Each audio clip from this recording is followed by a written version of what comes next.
ہم نے آپ کو پوری دنیا کے انسانوں کے لیے بھیجا ہے، تو اس کے لیے ضروری تھا کہ آپ کی زندگی کی ہر چیز کھلی کتاب کی طرح آج بھی ہمارے سامنے موجود ہو۔ اگر میں آپ کے طریقے پر چلنا چاہوں تو میرے پاس مواد موجود ہو، تو یہ واحد نبی ہیں جن کی ہر چیز اللہ تعالیٰ نے محفوظ کی۔ کسی نبی کی پوری زندگی محفوظ نہیں ہے، کسی نبی کی، آدم علیہ السلام سے لے کر عیسیٰ علیہ السلام تک کسی نبی کی مکمل زندگی موجود نہیں ہے۔ اور ہمارے نبی کی زندگی پیدائش سے لے کر آنکھ بند ہونے تک ایک ایک پل کی زندگی آپ کی ہمارے پاس موجود ہے۔ میں نے ایک آیت پڑھی تھی، لَقَدْ جَاءَكُمْ رَسُولٌ مِّنْ أَنفُسِكُمْ۔ میں موریتانیہ گیا، وہاں پڑھتے ہیں لَقَدْ جَاءَكُمْ رَسُولٌ مِّنْ أَنفُسِكُمْ۔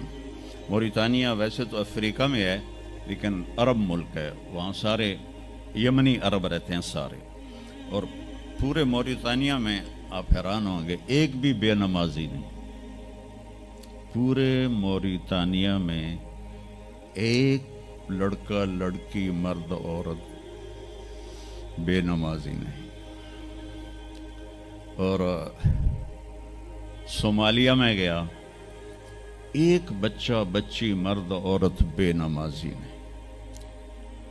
ہمارے بچے، آپ لوگ کالج آتے ہو تو موبائل آپ کے ہاتھوں میں ہوتے ہیں، بس میں بیٹھے ہو یا گاڑی میں بیٹھے ہو، موبائل پہ آپ کی نظر ہوتی ہیں۔ اور میں چونکہ 2 دفعہ گیا ہوں صومالیہ، 2 دفعہ، تو وہ بچے جب صبح جا رہے ہوتے ہیں اسکول تو ان کے ہاتھوں میں قرآن ہوتے ہیں اور وہ قرآن پڑھتے جا رہے ہوتے ہیں، کوئی میچ ہی نہیں ہے، ایسی خوبصورت زندگی ان کی۔ تو آدم سے عیسیٰ علیہ السلام تک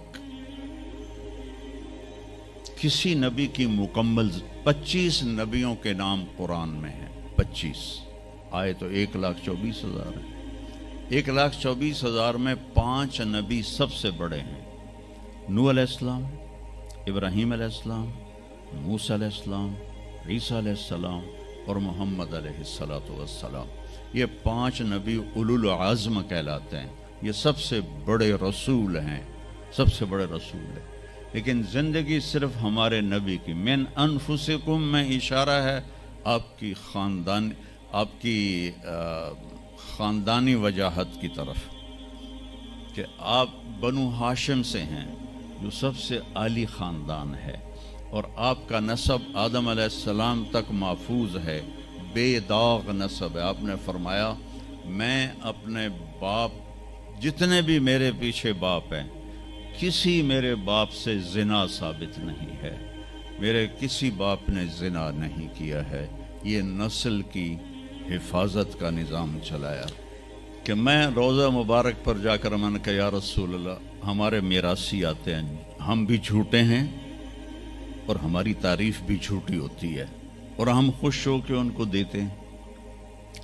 آپ سے سچا کائنات میں کوئی نہیں، آپ سے بڑا خاندان کوئی نہیں، تو میں آپ کا مراثی بن کے آج آپ کو میں آپ کی پیڑھی سناتا ہوں، میرا یہ سلام آپ قبول فرمائیں۔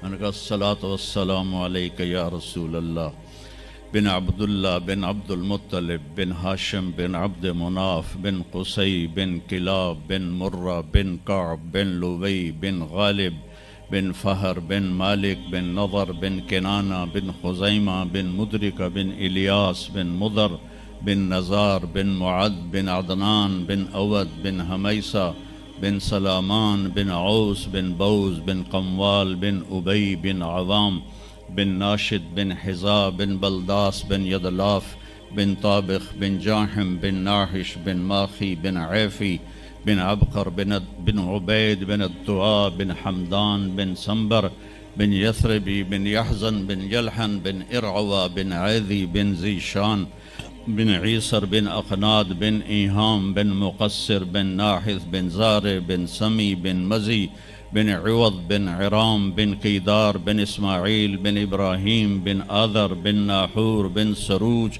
بن رعو بن فائج بن عابر بن ارفخشاد بن سام بن نوح بن لامک بن متوشال بن ادریس بن یرد بن ملحل ایل بن قینان بن آنوش بن شیس و بن آدم علیہ السلام.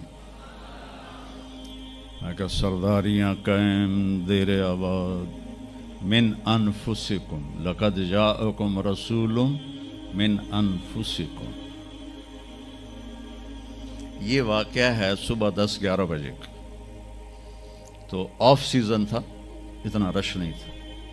تو عصر کے بعد میں نکلا نماز پڑھ کے، تو ایک لڑکا بھاگا آیا. کہا جی آپ مولانا طارق جمیل ہیں؟ میں نے کہا جی. میں کہا تم مجھے پہچانتے ہو؟ کہا نہیں جی، آپ کے ساتھ لوگ تھے کافی، تو میں نے ایک آدمی سے پوچھا کہ یہ کون ہے، تو انہوں نے کہا یہ مولانا طارق جمیل.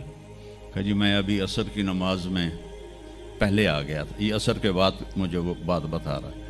میں عصر کی نماز سے پہلے آ گیا تھا، پرانی مسجد میں جگہ مل گئی، بیٹھے بیٹھے مجھے نیند آ گئی. تو میں نے خواب میں اللہ کے نبی کو دیکھا، انہوں نے فرمایا کہ طارق جمیل کو بھی میرا سلام کہہ دو.